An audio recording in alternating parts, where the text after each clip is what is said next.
What's the story, Morning Glory? What is the word, Hummingbird? Thank you so much for clicking on my channel and for joining me for this review of BelleCollective Season 3, Episode 3, Lyin and Spyin. So it starts off where last week's episode ended, which was at Star's baby shower. Now, this was an opportunity for Latrice and So Gucci to finally air out what's been going on between them regarding this whole real estate thing.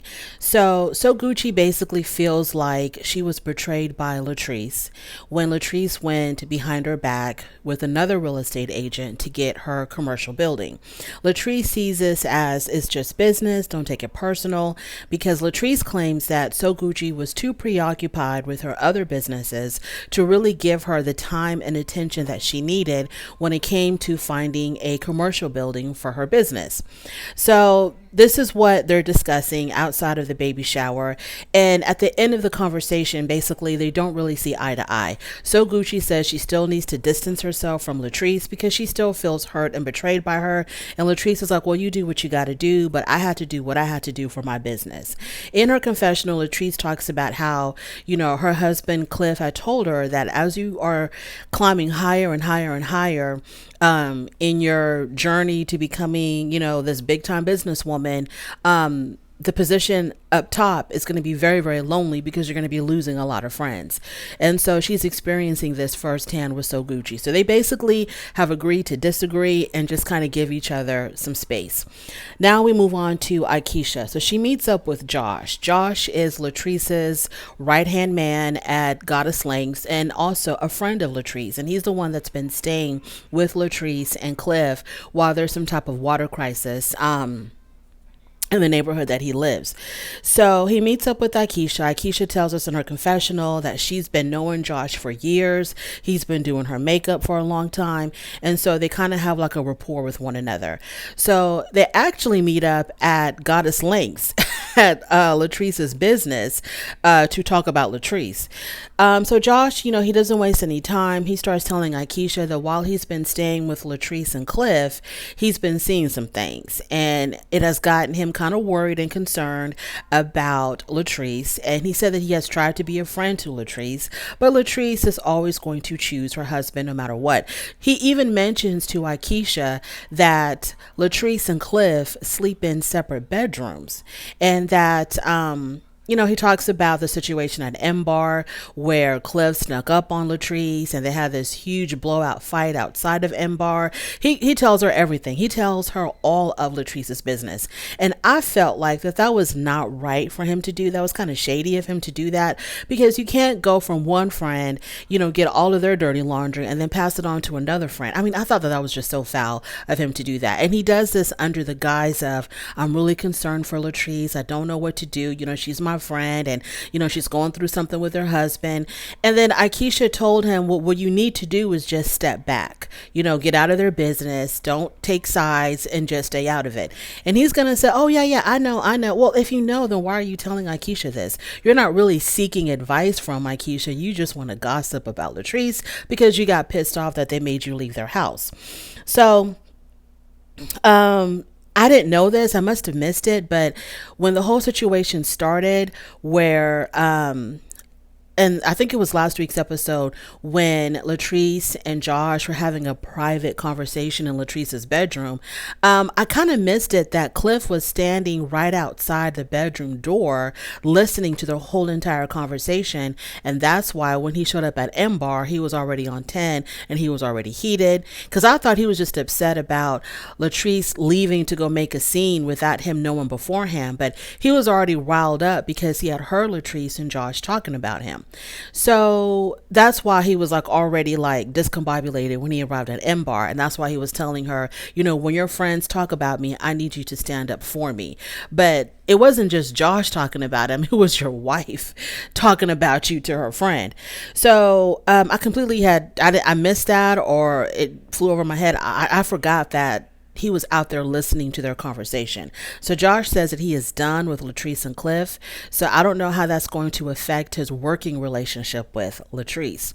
Moving on from there, we have Latrice.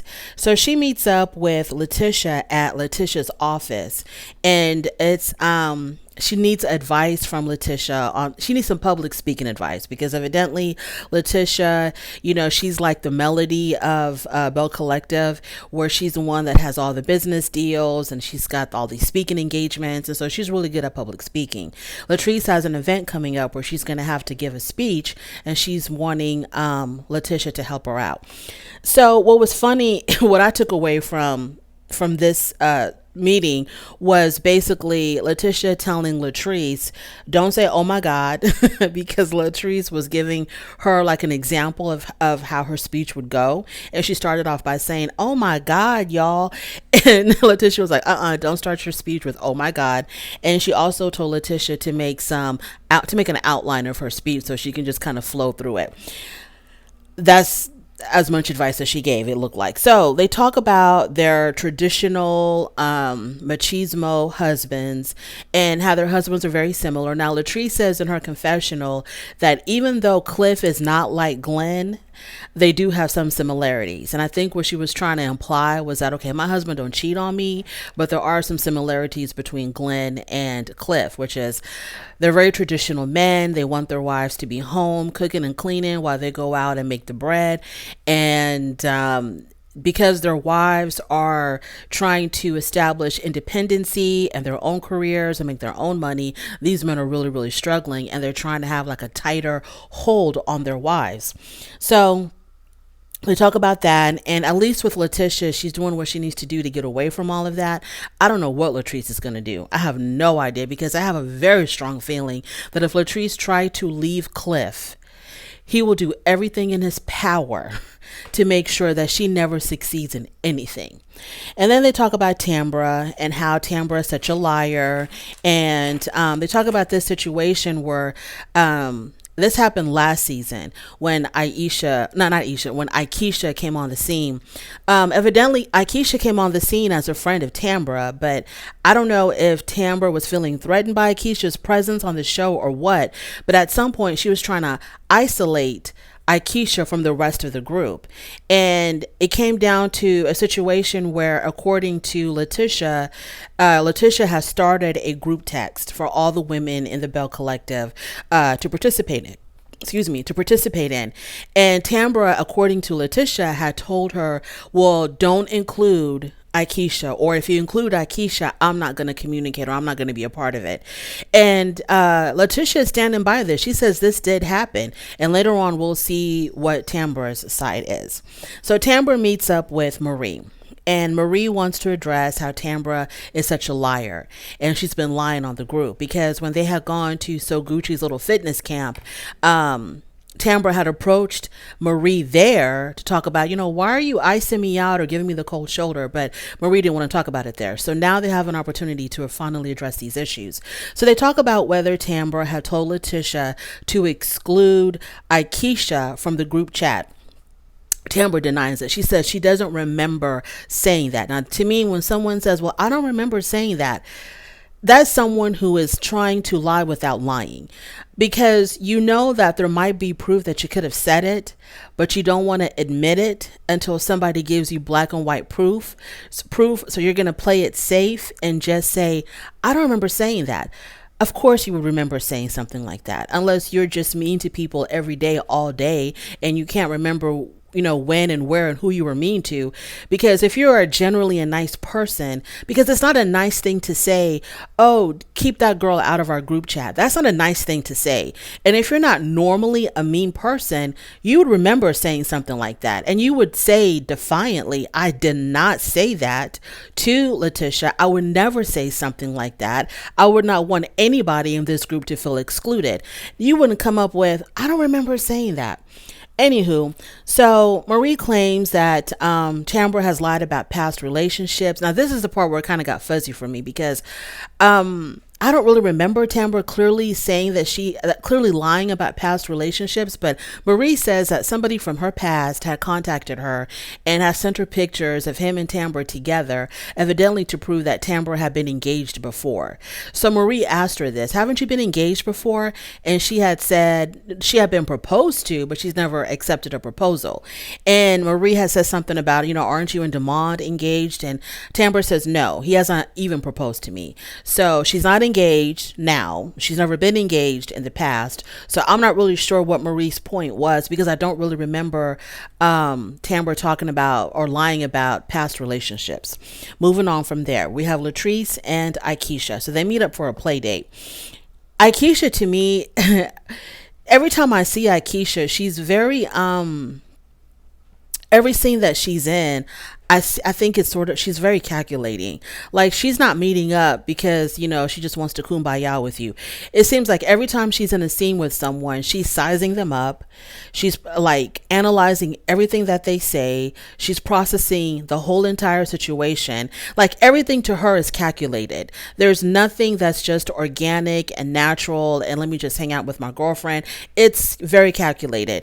So she meets up with Latrice at this play date. Aikisha brings her little boy, and Latrice brings her two step grandkids. So they talk about Josh. Aikisha brings up Josh right away. And she talks about how, she met up with Josh, and Josh has some concerns about what he was seeing in Latrice's home going on between Latrice and Cliff. And so Latrice was like, oh, so there's like a whole purpose to this meeting. Okay, you want to tell me what Josh has been saying about me and my husband.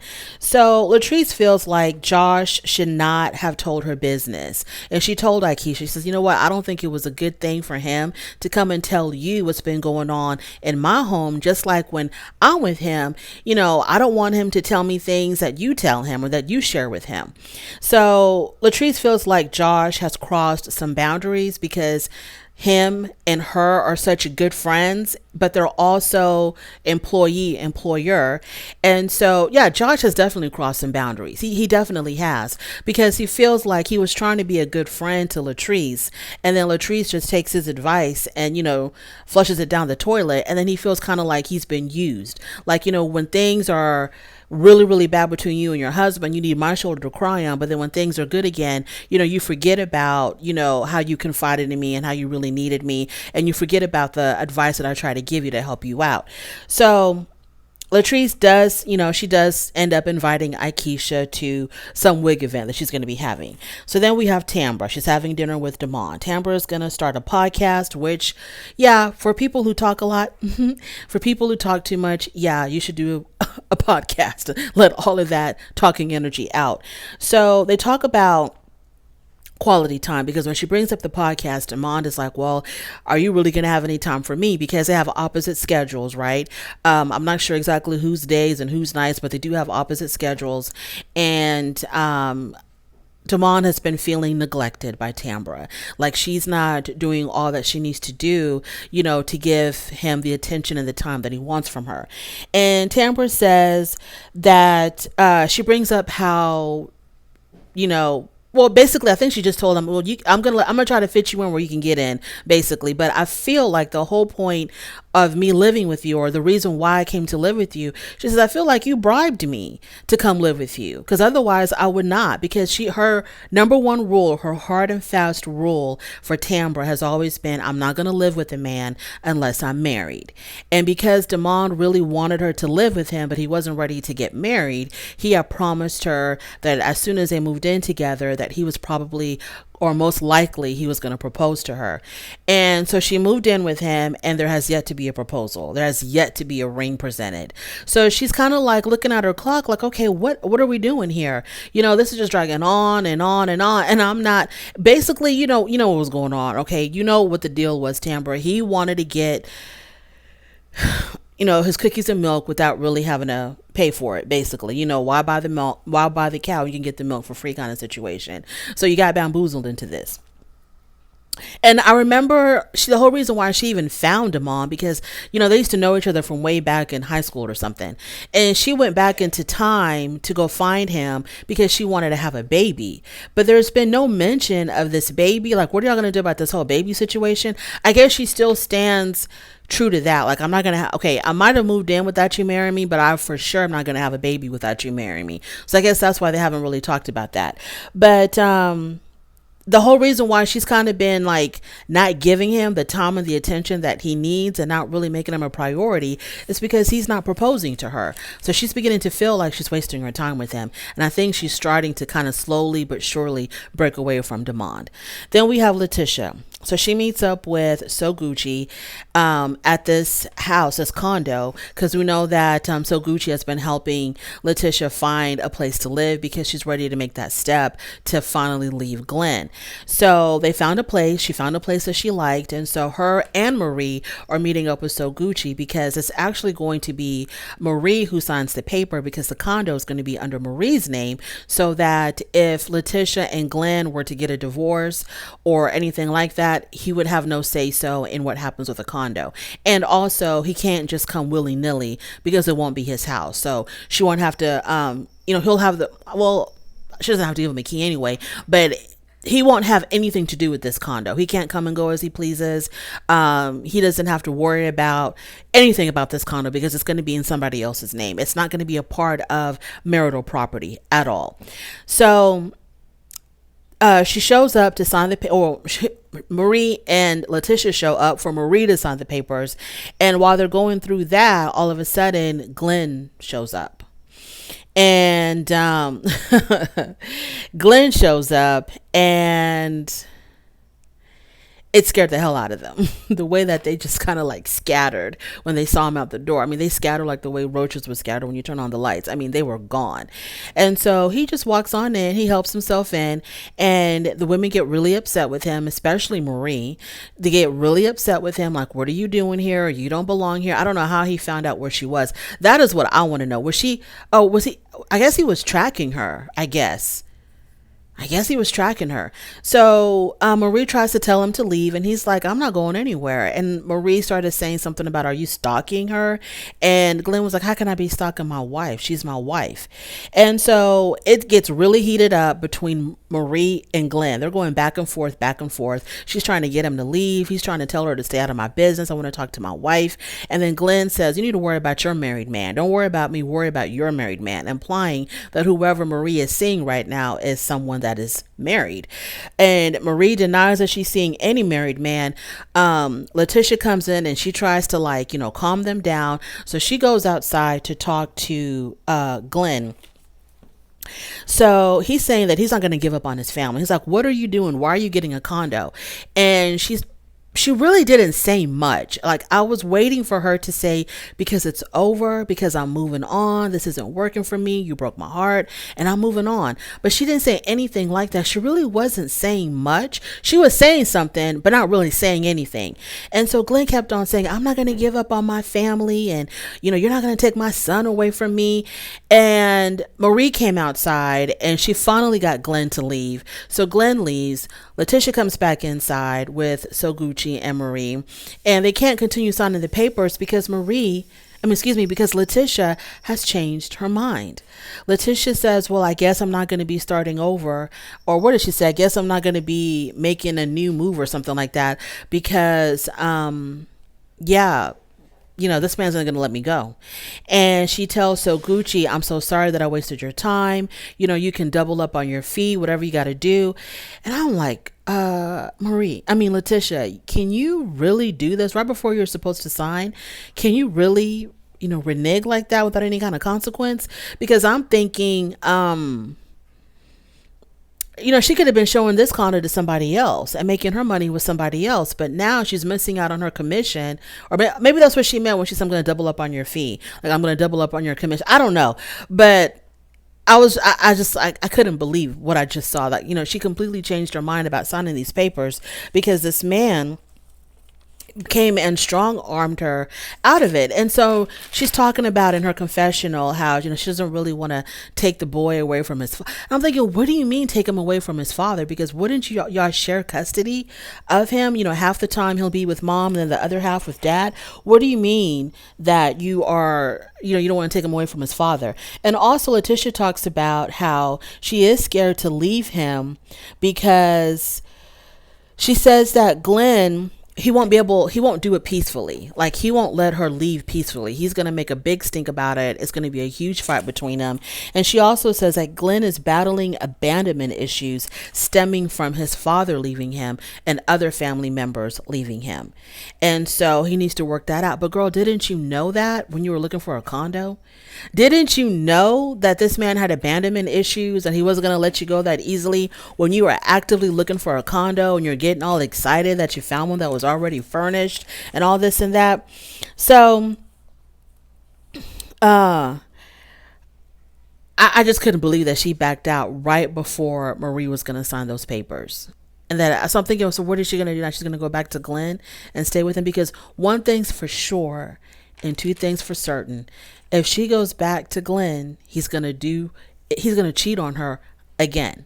He will cheat on her again. That is a fact, because what Glenn is really battling is being able to resist the attention that he's getting from other females because he's on this show. That's what he's really battling. If he can resist the temptation, then they may have a shot at it. But I don't think he's ready to deal with that yet. I think he's just, big talk whenever he says, well, I'm not going to cheat on you again. It's not going to happen again, blah, blah, blah. Then the temptation will come back around 10 times stronger than it ever did before. And he just needs to, y'all, Glenn is for the streets. I've always said that. Glenn, he's one of those old fashioned type of men who feel like they can compartmentalize, their husband selves from their I'm still free and single cheating selves. They think they can separate the two. And as long as you're doing what you're supposed to do as a man, as a husband, you're providing, you're protecting, then you have the freedom and the liberty to go still run the streets behind your wife's back. That's the kind of man Glenn is. And he's not going to change unless he goes to some serious, and even if he goes to counseling, this man is not going to change, because from the way he is, I can just tell from the way he is, I think this man loves the attention that he gets because he's on this show, because he's kind of gotten a little bit Hollywood since when we first saw him. When we first saw Glenn, he was working out there in the oil fields, for I don't know however many weeks at a time. Now we're seeing him. He's got the chain. He's got the platinum chain with the diamonds. He's in a studio rapping somewhere. I mean, his whole attire, he's kind of like stepped up a little bit. There's no way this man's going to be resisting temptation. Anyway, I'm rambling now. Thank you so much for joining me. I really do appreciate it. On your way out, please don't forget to rate the video. If you like this content, go ahead and subscribe, and I'll definitely talk to you later. Bye.